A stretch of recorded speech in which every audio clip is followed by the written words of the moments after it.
ایک ہی خوبصورت شعر کے ساتھ کہ بعد صبا کیا تو نے سنا مہمان جو آنے والے ہیں، کلیاں نہ بچھانا راہوں میں، دیوانے دل کو بچھانے والے ہیں۔ آپ کی خوبصورت سماعتوں کی نظر کر رہا ہوں، ہمارے قلوب کو معطر فرمائیں گے خوبصورت گفتگو سے خطیب پاکستان، پیر طریقت، امیر شریعت، پروردہ گوش ولایت حضرت صاحبزادہ پیرزادہ محمد رضا ثاقب مصطفی صاحب دامت برکاتہ القدسیہ سے گزارش کرتا ہوں کہ انہیں تشریف لائیں۔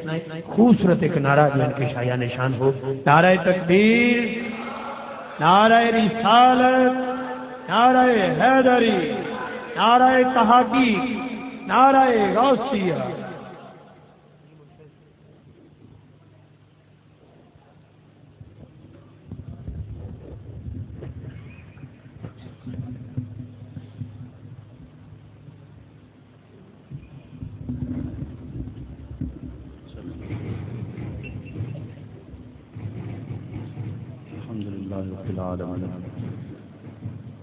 والصلاة والسلام على سيد الأنبياء والمرسلين قال الله تعالى وتبارك في القرآن المجيد والفرقان الحميد بسم الله الرحمن الرحيم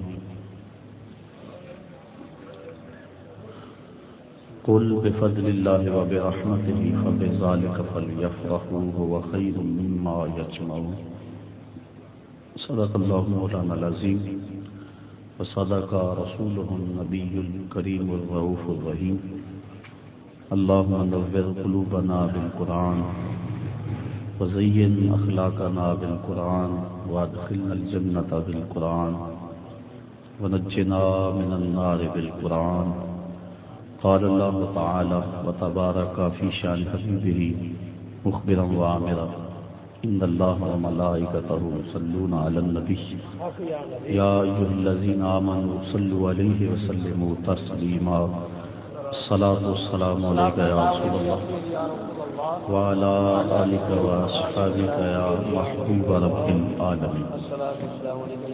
تمام حمد و ثنا، تعریف و توصیف اللہ جل مجدہ الکریم کی ذات پاک کے لیے جو خالق کائنات بھی ہے اور مالک شخصیات بھی۔ اللہ جل وعلا کی حمد و ثنا کے بعد حضور نبی اکرم، شفیع امم، رسول محتشم، نبی مکرم، اللہ کے پیارے، امت کے سہارے، رب کے محبوب، دانائے غیوب، مالک رقاب امم، فخر عرب و عجم، والی کون و مکان، سیاہ لا مکان، سید انس و جان، سرور لالا رخاں، نیر تاباں، سرنشین مہوشاں، ماہ خوباں، شہنشاہ حسینہ، تتمہ دوراں، سر خیل زہرہ جمالاں، جلوہ صبح ازل، نور ذات لم یزل، باعث تکوین عالم، فخر آدم و بنی آدم، نیر بطحا، رازدار ما اوہا، شاہد ما طبا، صاحب علم نشرہ، معصوم آمنہ احمد مجتبیٰ، حضرت محمد مصطفیٰ صلی اللہ علیہ وسلم کے حضور ناز میں اپنی عقیدتوں، ارادتوں اور محبتوں کا خراج پیش کرنے کے بعد عزت و وقار کی مسند پہ جلوہ گر مہمانان ذی وقار، معزز محترم خواتین و حضرات، السلام علیکم ورحمۃ اللہ وبرکاتہ۔ مجھ سے قبل ذکر رسول کی خوشبو سے آپ لوگ اپنے مشامع قلب و جان کی تسکین کا ساماں کر رہے تھے، اور میرے بعد بھی وطن عزیز کے مقتدر ثناخواں محبتوں کی خوشبو بکھیریں گے۔ میں تھوڑے وقت کے لیے کچھ باتیں آپ کے گوش گزار کرنی ہیں۔ اللہ تعالیٰ میری زبان سے کلمت الحق جاری فرمائے۔ حضور کا ذکر، تذکرہ دل نواز کرنے سننے کے لیے یہاں آج ہم جمع ہوئے ہیں۔ ایک عام آدمی جس طرح آکسیجن سے سانس لیتا ہے اور اس کے بغیر اس کا جینا محال ہے، ایک سچے عاشق رسول کی قضا عشق رسول ہے، اور وہ حضور کے ذکر سے ہی تسکین پاتا ہے، اس کے قلب و نظر کو بالیدگی ذکر رسول سے ملتی ہے، اور دنیا کے ان دکھوں میں اگر اس کے لیے وجہ تسکین کوئی چیز ہے تو وہ ذکر رسالت مآب صلی اللہ علیہ وسلم ہے۔ مطرب سے کہو کہ چھیڑے ذرا اس جان تمنا کا قصہ، فرقت کے بھیانک لمحوں میں کچھ دل کو سہارا ہو جائے۔ جب کوئی بھی نغمہ ذکر رسول چھیڑ دے تو روح میں تسکین کے قافلے اترتے ہیں، اور ایسے لگتا ہے جیسا کلیجے میں ٹھنڈ پڑ گئی ہو، تو روح کو قرار ملتا ہے، انسان کی طبیعت باغ و بہار ہو جاتی ہے۔ سو گلی گلی ہر روز ہم حضور کے ذکر کی محافل کا انعقاد کرتے ہیں۔ کائنات کا گوشہ گوشہ اس ذکر کی خوشبو سے مہکا ہوا ہے۔ بادشاہوں کا تذکرہ مٹ گیا، ان کا نام و نشان باقی نہ رہا۔ جن کا طوطی بولتا تھا، جن کے نام کے تن تنے تھے، آج آپ چلے جائیں دریائے راوی کس پار، جہانگیر کا مقبرہ ہے، وہاں حسرتیں برس رہی ہیں۔ آج دنیا کو ان کے کارنامے بھی یاد نہیں ہیں۔ بالکل اس کے متصل اس کی محبوب بیوی ملکہ نور جہاں کا مزار ہے، جو حسرتوں کا منہ بولتا ثبوت ہے۔ یہ وہ خاتون تھی جس کے اشارہ ابرو سے ہندوستان کی تقدیر کے فیصلے ہوتے تھے۔ بالکل متصل اس کی بیٹی نور النساء کا مزار ہے، اور یہ جس نے اپنے باپ سے دیوان مخفی چوری دیوان لکھا تھا، لوح مزار کے اوپر اس کا اپنا شعر جو ہے وہ لکھا ہے: بر مزار ما غریباں نئے چراغے نئے گلے، نئے پرے پروانہ سوزت نئے صدائے بلبلے۔ ہم غریبوں کی قبر پہ کس نے چراغ جلانے آنا ہے، کس نے پھول ڈالنے آنا ہے؟ نہ کوئی پروانہ اپنے پر جلائے گا اور نہ کوئی بلبل گیت گائے گی۔ وہ جو مطلق العنان تھے آج وہ غریب بنے۔ بر مزار ما غریباں، ہم غریبوں کی قبر پہ نہ کوئی بلبل آئے گی اور نہ ہی کوئی پروانہ پر جلانے آئے گا۔ یہ اس حکمران کی کہانی ہے جو بر صغیر پاک و ہند کا مطلق العنان حکمران تھا، اور پورا بر صغیر جس کا باج گزار تھا۔ لیکن جس حکمران کی کہانی میں بیان کرنے لگا ہوں وہ بظاہر یتیم ہے، لیکن صدیاں گزرنے کے باوجود کائنات کا ایک ایک گوشہ اسی کی یادوں سے منور اور تاباں ہیں۔ شہنشاہوں کے تذکرے مٹ گئے، بادشاہوں کی کہانیاں قصہ پارینہ ہو گئی۔ یوسف وہ کیا کہا تھا مشتاق یوسفی نے: مٹ گیا مشتاق دل سے رنگ یاد رفتگاں، پھول مہنگے ہو گئے قبریں پرانی ہو گئیں۔ تو میں کہا کرتا ہوں کہ صدیاں گزرنے کے باوجود نہ تو درود و سلام کے پھول مہنگے ہوئے اور نہ ہی گنبد خضرا کا رنگ پرانا ہوا۔ کائنات کا ایک ایک لمحہ گنبد خضرا کی رونقوں میں اضافہ ہوتا چلا جا رہا ہے۔ وَلَلْآخِرَةُ خَيْرٌ لَكَ مِنَ الْأُولَىٰ کا جو تاج اس نے اپنے محبوب کے سر رکھا ہوا ہے، اس کی کرنوں سے سورج بھی شرمندہ ہے، چاند بھی شرمندہ ہے، اور پوری کائنات میں اسی آقا کے تذکرے اور اسی کے ذکر ہیں۔ میں اور آپ بھی اسی سلسلے میں صرف آج ہی جمع نہیں ہوئے، جب سے آنکھ کھولی ہے ذکر رسول سن رہے ہیں، کر رہے ہیں، اور جب تک آخری ہچکی ہے ذکر رسول ہمارے لبوں پہ رہے گا۔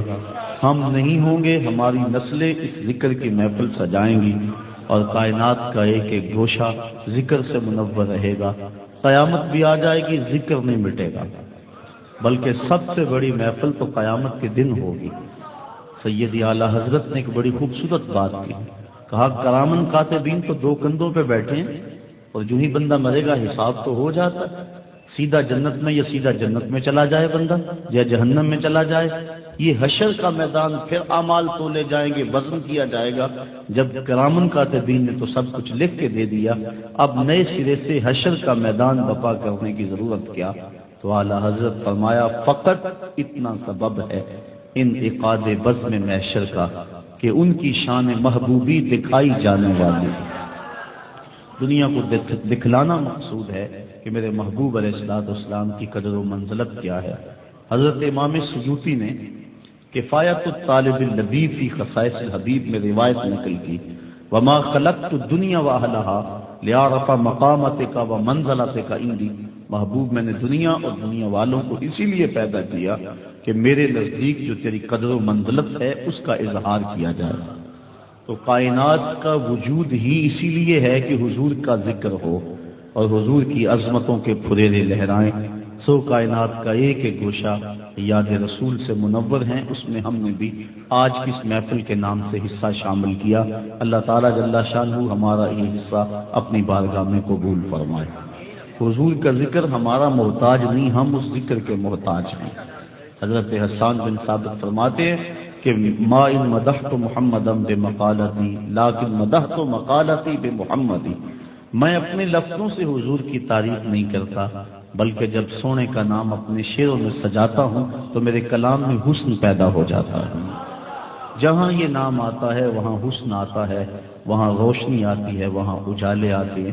تو آج ہم اپنے گھر کو زینت دینے کے لیے، اپنی اس بزم کو رونق دینے کے لیے اپنے آقا و مولا حضور ختم المرتبہ صلی اللہ علیہ وآلہ وسلم کا ذکر کیا۔ اللہ تعالیٰ اس کی خوشبو سے ہمیں تا حشر آباد رکھے۔ میں نے قرآن مجید کے جن بابرکت کلمات کو موضوع سخن بنایا، وقت کی نزاکت ہے کہ میں پوری طرح سے اس پر کچھ گفتگو تو نہیں کر سکوں گا، لیکن چند لمحوں کے لیے کچھ باتیں آپ کی گوش گزار کرنی ہیں۔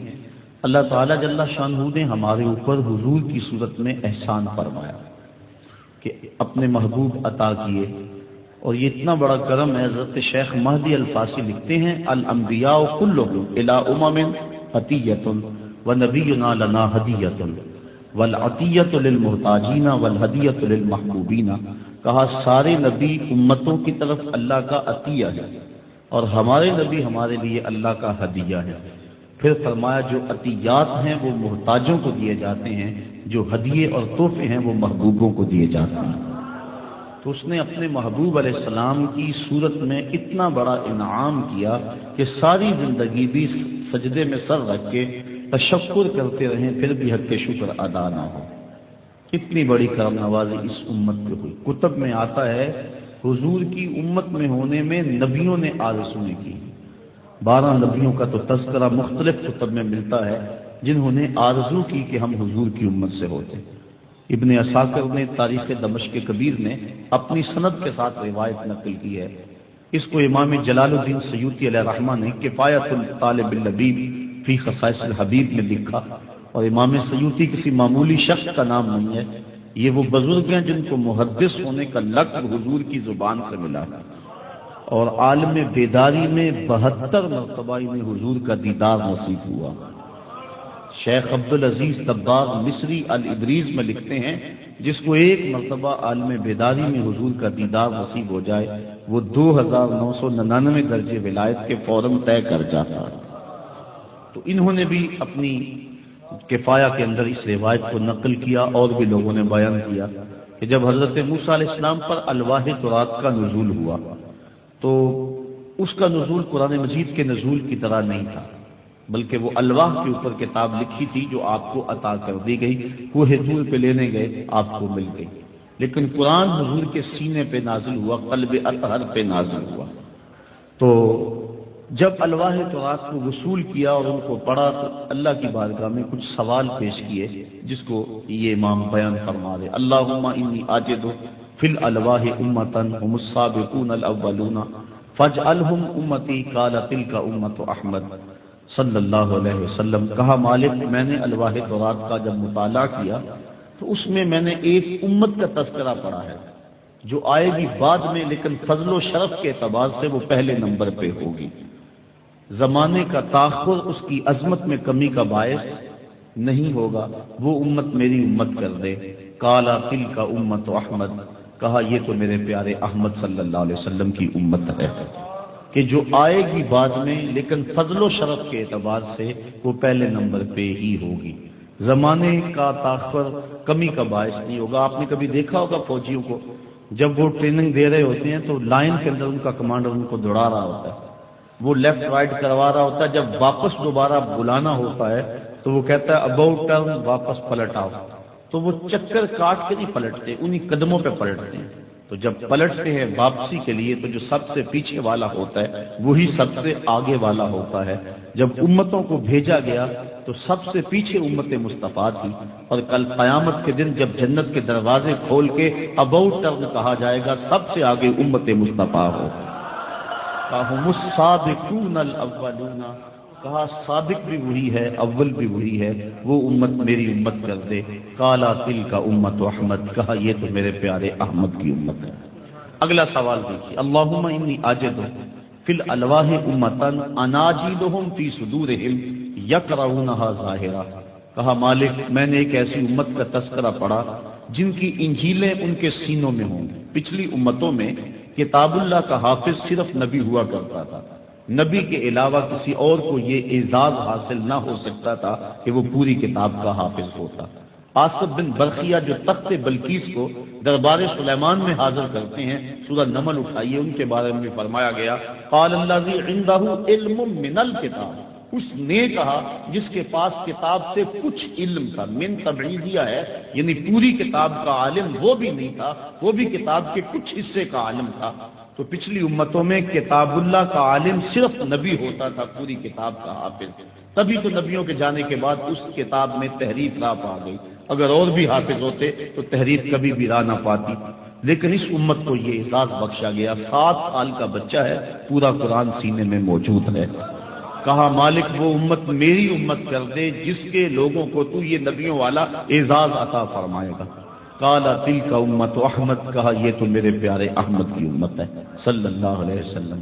تیسرا سوال، اللہم انی آجد فی الالواح امتا یجعلون الصدقۃ فی بطونہم ویجرون علیہا، مالک میں نے ایک ایسی امت کا تذکرہ پڑھا وہ صدقے کا مال خود کھائیں گے اور ثواب بھی خود پائیں گے۔ پچھلی امتوں میں جانور ذبح کرو جنگل میں پھینکو، بجلی اترے گی اچک لے گی، قبول ہو گیا، چھوڑ دیا تو برباد ہو گیا۔ لیکن اس امت میں ایسا نہیں، جانور ذبح کرو، اگر صدقہ نافلہ ہے خود کھاؤ، اپنے بچوں کو کھلاؤ، اگر واجب ہے تو پھر کسی اپنے غریب بھائی کو دے دو، وہ بھی خود کھانا ہوگا۔ تو یہ ایسی امت کے جو صدقے کا مال خود کھائے گی، یہ عجیب ماجرا ہے کہ بروز عید قرباں وہی ذبح بھی کرے ہے، وہی لے ثواب الٹا۔ کہا مالک وہ امت میری امت کر دے۔ قال تلک امت احمد، کہا یہ تو میرے پیارے احمد کی امت ہے۔ اگلا سوال، اللہم انی آجد فی الالواح امتا یاکلون الفیع فاجعلہم امتی، قال تلک امت احمد صلی اللہ علیہ وسلم، کہا مالک میں نے الواح تورات میں ایک ایسی امت کا تذکرہ پڑھا جو مال فیع کو استعمال میں لا سکے گی۔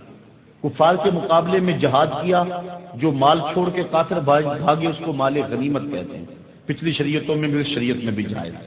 لیکن کفار کے مقابلے میں مسلمانوں نے پیش قدمی کا آغاز کیا، کافر پہلے ہی بھاگ گئے، لڑائی کی نوبت نہ آئی، تو جو وہ مال چھوڑ کے بھاگے اس کو مال فیع کہتے ہیں، پچھلی شریعتوں میں جائز نہیں تھا، اس پہ محنت نہیں کی تم کیوں استعمال میں لاؤ، لیکن اس امت کے لیے وہ بھی جائز رکھا گیا۔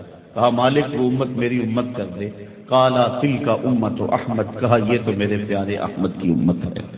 اگلا سوال، اللہم انی آجد فی الالواح امتا اذا ہم احدہم بحسنۃ فلم یعملھا کتبت لہ حسنۃ واحدۃ وان عملھا کتبت لہ 10 حسنات فاجعلہم امتی۔ قال تلک امت احمد، کہا مالک میں نے الواح میں ایک ایسی امت کا تذکرہ پڑھا اگر ان میں سے کوئی شخص نیکی کی نیت کرے گا، ابھی نیکی کی نہیں، محض نیت کی، نامہ اعمال میں نیکی لکھ دی گئی، اور اگر وہ نیکی کر لیتا ہے، ایک کرتا ہے، لکھی 10 جاتی ہے، وہ امت میری امت کر دی۔ کتنا بڑا اعزاز ہے کہ فقط نیت سے نامہ اعمال میں نیکی لکھ دی جاتی ہے۔ روایات میں آتا ہے کل قیامت کے دن ایک شخص نامہ اعمال کھولے گا، حج لکھے ہوں گے، عرض کرے گا مالک میں نے تو حج کیے ہی نہیں، میرے نامہ اعمال میں حج کیسے لکھے گئے؟ فرمایا تو نے حج تو نہیں کیے، لیکن جب حاجیوں کے قافلے جاتے تھے تیرا دل تو تڑپتا تھا نا، ہم نے تیری اس تڑپ کو دیکھ کر تیرے نامہ اعمال میں حج لکھ دیا۔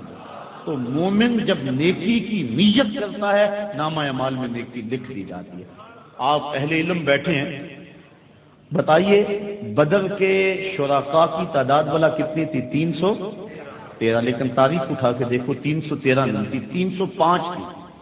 8 صحابہ ایسے ہیں جو لڑائی میں شریک نہیں ہوئے، حضرت ابو لبابہ رضی اللہ تعالیٰ عنہ، حضرت عثمان غنی رضی اللہ تعالیٰ عنہ اور دیگر 6 صحابہ جو لڑائی میں شامل ہی نہیں ہوئے۔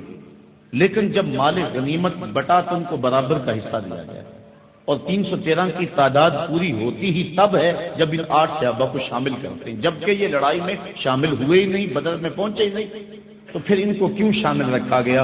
اس لیے کہ یہ گھروں سے لڑائی کی نیت کر کے نکل پڑے تھے، وہ کسی وجہ سے واپس کر دیا گیا، لیکن ان کی نیت پر ان کو ثواب بھی دیا گیا اور ان کی شمولیت بھی سمجھی گئی اور مال غنیمت میں حصے دار بنایا گیا۔ تو مومن جب نیت کرتا ہے نامہ اعمال میں نیکی لکھ دی جاتی ہے، اور اگر وہ عمل کر لے وَإِنْ عَمِلَهَا، اور اگر وہ اس نیکی پہ جس کا عزم اس نے کیا ہے عمل کر لے، کتبت لہ 10 حسنات، وہ اس نے کی تو ایک ہے لیکن لکھی 10 جاتی ہے۔ کیسی کرم نوازی! آج تو ڈبل شاہ نے ڈگڈگی بجائی، پوری قوم پیچھے بھاگ گئی۔ اللہ 10 گنا کا وعدہ دے رہا ہے، آؤ تو صحیح اس کے راستے کے اندر، اس کی راہ کے مسافر تو بنو، اس کے احکام پہ چلو تو صحیح۔ آج کیسی ہمارے اندر غفلت آ رہی ہے، دکھ بھری کہانی ہے۔ آج مسلمان جس جگہ پہ چلے گئے ہیں، سود کا 1 درہم 70 مرتبہ زنا سے بدتر ہے، لیکن ساری قوم بھول گئی۔ میں تو اس دن کہا تھا وزیر آباد میں بھی کہ دجال اگر اب آ جائے تو ہماری قوم کا اکثر حصہ دجال کے ساتھ ہوگا، یعنی اگر وہ اس حالت میں آ جائے جو ہماری اس وقت حالت ہے، کم از کم ہم کو مضبوط رہنا چاہیے اور اللہ رسول پر توکل اور بھروسہ رکھنا چاہیے، اور کبھی بھی ہمیں اس کے حکموں کو نہیں توڑنا چاہیے۔ تو اللہ نے 10 گنا کا وعدہ دیا، اگر کوئی میرے راہ میں 1 خرچ کرے تو میں اس کو 10 دوں گا، 1 نیکی کرے 10 کا ثواب دیا جاتا ہے۔ یہ اس کا دیا ہوا وعدہ ہے اور اس کے وعدے سچے ہیں۔ اب بتائیے، نمازیں تو فرض ہوئی تھی 50، لیکن ہم پڑھتے کتنی ہیں؟ 5۔ اللہ توفیق عطا فرمائے تو 5 نمازیں پڑھتے ہیں جبکہ فرض 50 ہوئی تھی۔ لا تبدیل لکلمات اللہ، اس کی باتیں تبدیل نہیں ہوتی، اور یہاں 9 مرتبہ تبدیلی نظر آ رہی ہے۔ ہر بار جاتے ہیں اور 5 نمازیں جو ہیں وہ معافی ہو جاتی ہے، پھر جاتے ہیں۔ حضرت موسیٰ علیہ السلام کہتے ہیں کہ آپ جائیے اللہ کی بارگاہ میں حاضر ہو، انی بلوت بنی اسرائیل، میں نے بنی اسرائیل کو آزمایا ہوا، 50 یہ نہیں پڑھ پائیں گے، تجربہ رکھتا ہوں امت کا۔ گئے، بار بار گئے۔ لوگ یہ بھی کہتے ہیں مرنے کے بعد کوئی مدد نہیں کر سکتا، میں تو کہتا ہوں کہ یہ 50 سے جو 5 ہوئی ہیں یہ حضرت موسیٰ کی مدد سے ہوئی ہیں۔ اگر وہ درمیان میں شامل نہ ہوتے تو پھر 50 ہی پڑھنی پڑتی، ہمارے لیے 5 بھی بوجھ بنی ہوئی ہیں۔ تو 5 نمازیں 50 فرض تھی، پڑھتے 5 ہیں، تو اللہ کی تو باتیں تبدیل نہیں ہوتی، یہاں 9 مرتبہ تبدیلی، تو جواب کیا ہوگا؟ یہی ضابطہ دیا، من جاء بالحسنۃ فلہ عشر امثالھا، 1 کرو گے 10 کا ثواب دیں گے۔ اللہ کی باتیں نہیں بدلتی، تم 5 پڑھو گے ثواب ہم 50 کا ہی عطا فرمائیں گے۔ یہ ہے اس کا ضابطہ جو اس نے مومنین کے لیے رکھا ہوا ہے۔ بلکہ اگر انسان کو اس کا اذعان و یقین ہو تو پھر اس کا اظہار بندہ دنیا پہ دیکھ لیتا ہے، اگر انسان کا اندر پختہ ہو۔ حضرت رابعہ بصریہ سلام اللہ علیہ کا نام کون نہیں جانتا؟ طریقت میں بڑا معتبر نام ہے، تصوف کی دنیا میں آپ کا نام کسی تعارف کا محتاج نہیں ہے۔ آپ کے ہاں مہمانوں کا اکثر آنا جانا لگا رہتا تھا، اور فقیر کا مزاج ہوتا ہے کہ اس کا چولہا گرم ہی رہے اور لوگ آتے ہی رہیں۔ حضرت بابا بلے شاہ فرماتے ہیں نا، اٹ کھڑک کے دکڑ وجے تتا ہوئے چولہا، آن فقیر کھا جامڑ راضی ہوئے بلا۔ یہ فقیر کا مزاج ہوتا ہے۔ آج کل تو فقیر مانگت ہو گئے نا، وہ لوگوں کی جیبوں پہ نظر رکھتے ہیں، ہم کو تو میسر نہیں مٹی کا دیا بھی، گھر پیر کا بجلی کے چراغوں سے ہے روشن۔ قوم باذن اللہ جو کہہ سکتے تھے رخصت ہوئے، رہ گئے قبروں پہ مجاور اور گور کن۔ میراث میں آئی ہے مسند ارشاد ان کو، زاغوں کے تصرف میں عقابوں کا نشیمن، نذرانہ نہیں سود ہے پیران حرم کا، ہر خرقہ سالوس کے اندر ہے مہاجن۔ آج تو مہاجنے ہیں، ورنہ فقیر کا مزاج جو ہے وہ یہ ہوتا ہے کہ وہ خیرات کرنے والا اور بانٹنے والا ہو۔ حضرت غوث اعظم شیخ عبد القادر جیلانی رحمۃ اللہ تعالی علیہ فرماتے ہیں کہ آدھا فقر خلق خدا کی خدمت کا نام ہے۔ لوگوں سے خدمت کروانا نہیں، لوگوں کی خدمت کرنا، یہ آدھا فقر ہے۔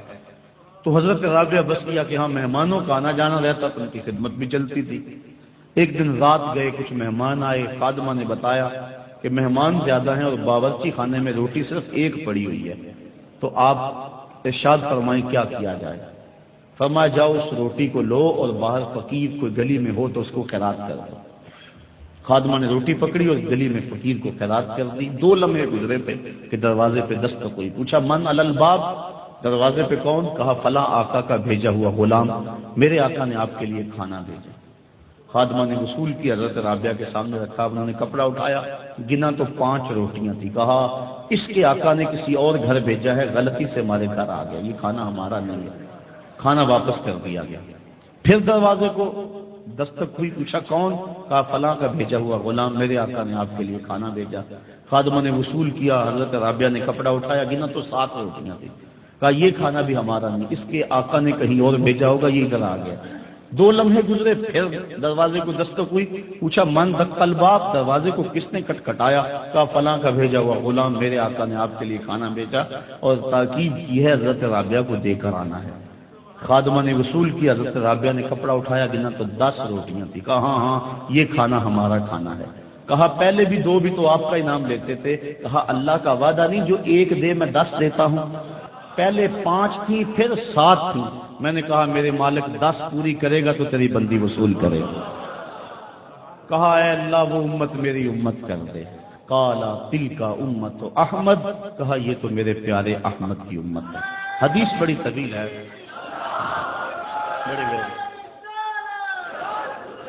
وقت کی نزاکت کا لحاظ رکھیں، بس نعروں پہ اکتفا نہ کریں بلکہ بات سنتے چلے جائیں۔ بات کر رہا تھا کہ کہا اے اللہ وہ امت میری امت کر دے، حدیث بڑی طویل ہے، وہ اگر گناہ کا ارادہ کریں گے نہیں لکھا جائے گا، کریں گے تو 1 لکھا جائے گا، توبہ ہوگی تو وہ بھی مٹا دیا جائے گا، علماء کے سینے بڑے کشادہ ہوں گے، دجال کے ٹکڑے کریں گے، لمبی حدیث ہے۔ ہر سوال کے جواب میں یہی جواب تھا، تلک امت احمد، کہا یہ تو میرے پیارے احمد کی امت ہے۔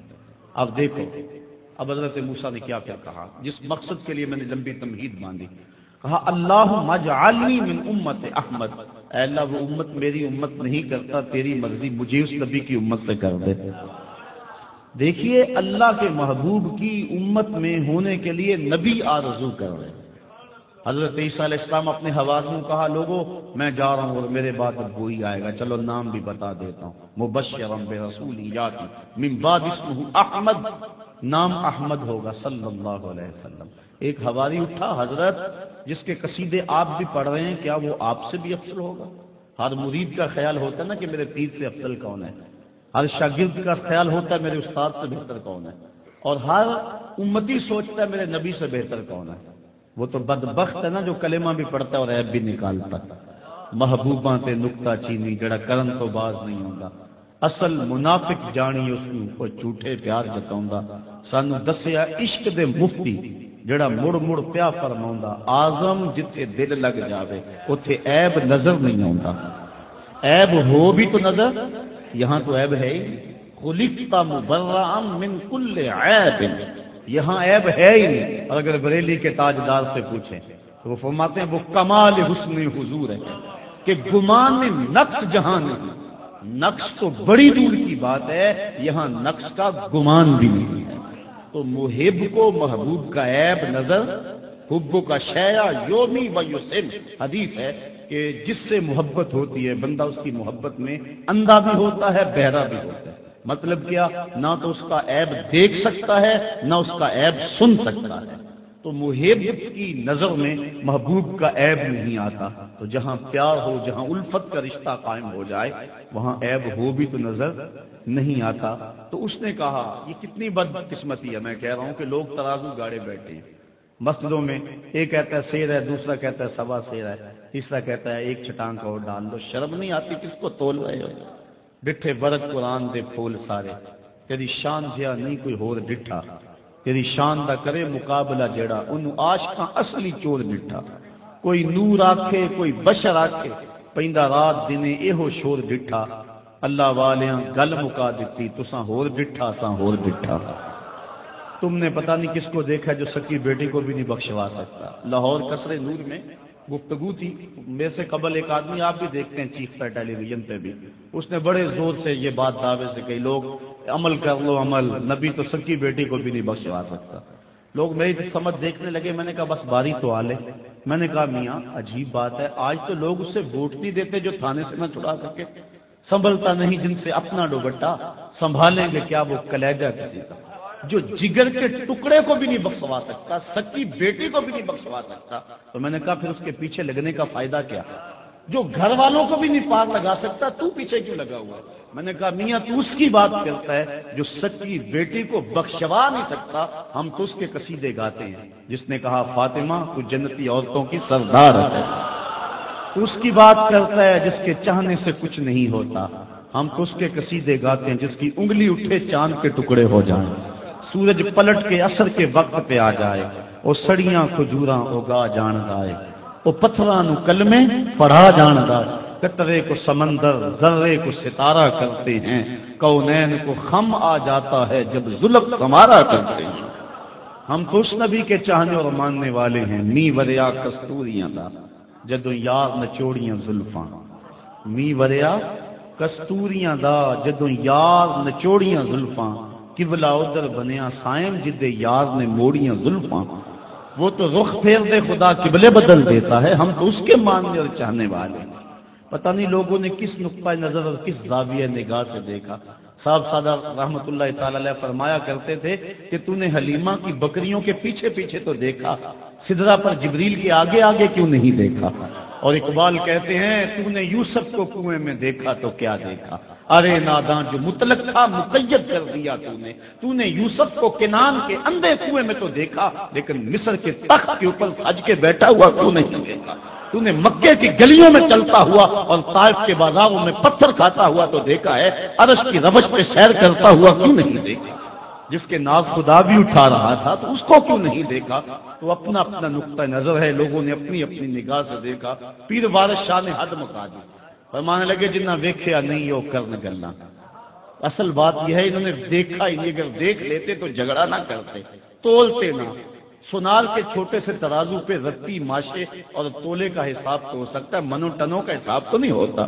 عقل کے ترازو پہ مجھے تو تولا جا سکتا ہے، لیکن بھلا اس کو بھی تولا جا سکتا ہے جس نے ابو بکر سے بھی کہہ دیا ہو لم یارفنی حقیقتاً غیر ربی، سفر و حضر میں ساتھ رہے ہو، غار میں بھی ساتھ رہے ہو، لیکن سن لو میری حقیقت کو میرے رب کے علاوہ کوئی بھی نہیں جانتا۔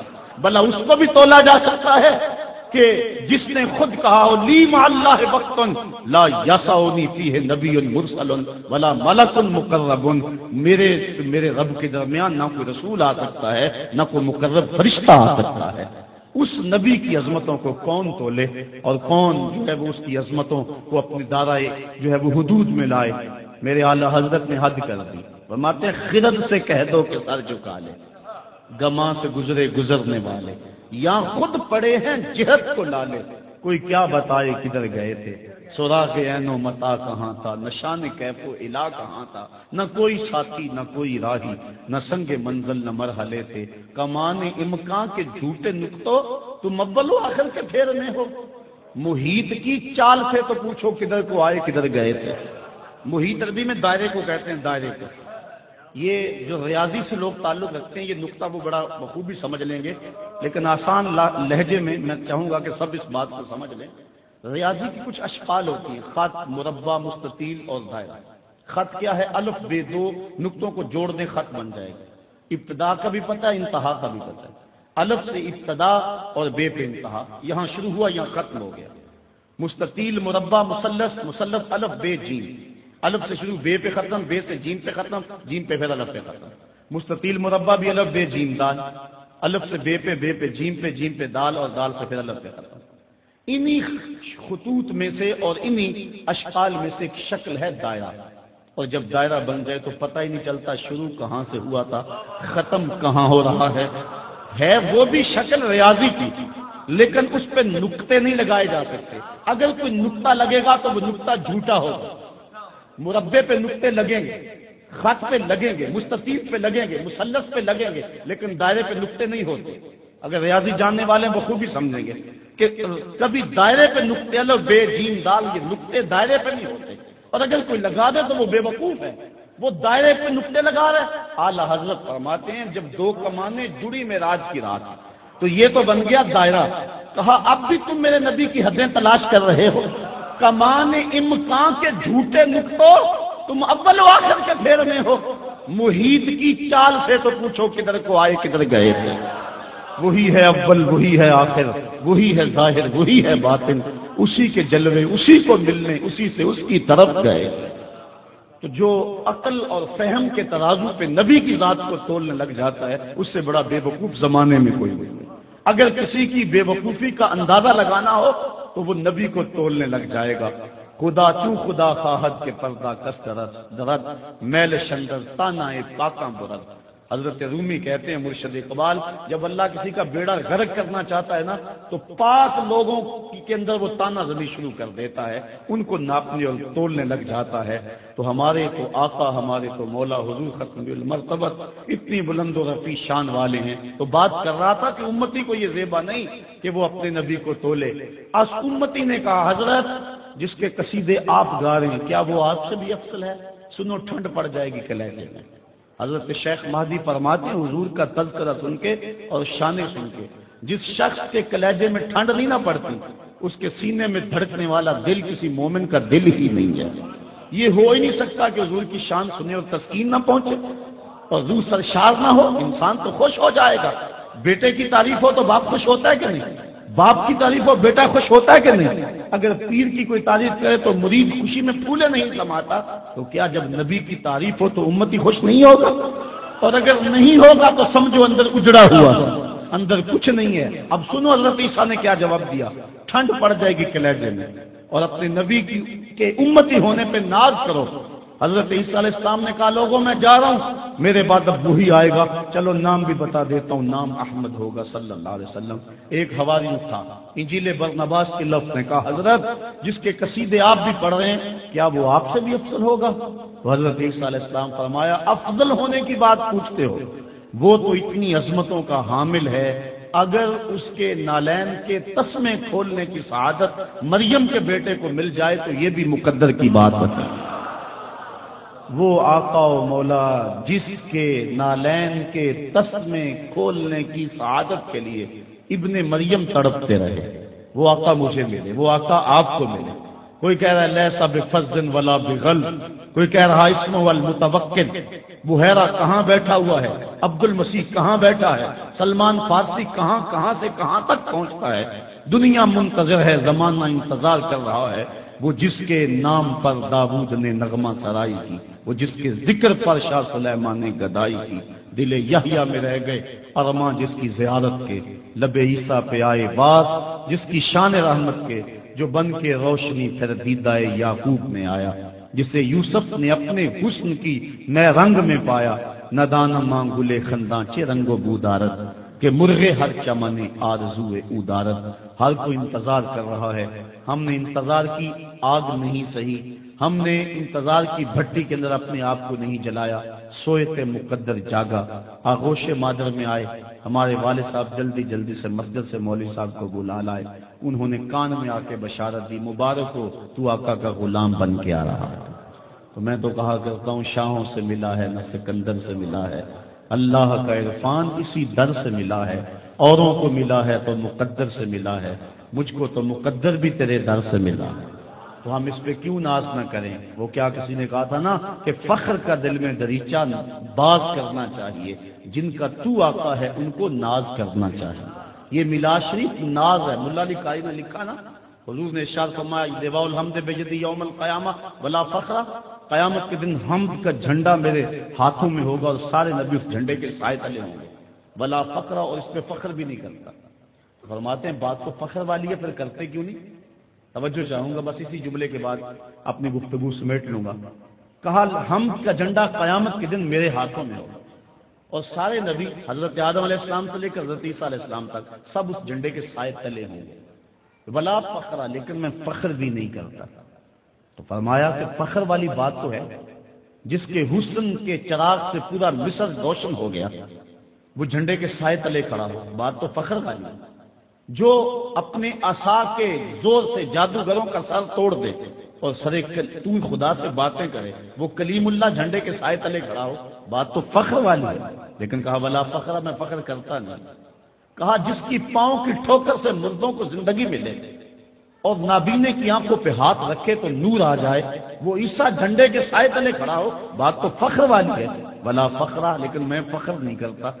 حضرت ابراہیم علیہ السلام اللہ کے حکم پر جلتی ہوئی آگ میں چھلانگ لگا دینے والے، وہ جھنڈے کے سائے تلے کھڑے ہوئے، پسر کی گردن پہ چھری رکھ دینے والے جھنڈے کے سائے والے کھڑے ہوں، بات تو فخر والی ہے، ولا فخرا، لیکن میں فخر کرتا نہیں۔ تو فرمایا جب بات فخر والی ہے تو کرتے کیوں نہیں؟ کہا یہ فخر میرے لیے نہیں ہے، ولا فخرا، یہ میرے لیے فخر نہیں ہے، یہ تو ان کے لیے فخر ہے کہ میرے جیسا امام نصیب ہو گیا ہے، میرے جیسے نبی کے جھنڈے کا سایہ نصیب ہو گیا ہے، میں فخر کیوں کروں، وہ فخر کرے۔ تو حضور علیہ السلام کی امت میں ہونا یہ ہمارے لیے کتنا بڑا فخر اور کتنا بڑا اعزاز ہے، اور اس افتخار اور اس اعزاز کا اظہار تشکر کی صورت میں اس کے مختلف انداز ہیں۔ ایک انداز محفل میلاد ہے، اور وہ گلی گلی گھر گھر ہم حضور علیہ السلام کی بارگاہ میں خراج پیش کرتے رہتے ہیں۔ اللہ مجھے آپ کو اپنی راہوں کا مسافر بنے اور حضور علیہ السلام کی محبتوں کا ہمیں اسیر کر دے۔ کار ما آخر شدو آخر زما کار نشد، مشت خاک ما کو بارے کوچہ یار نشد، و آخر دعوانا ان الحمدللہ رب العالمین۔ جزاک اللہ حضرات گرامی، جناب پیر طریقت امیر شریعت استاد العلماء حضرت صاحبزادہ پیرزادہ محمد رضا صاحب کے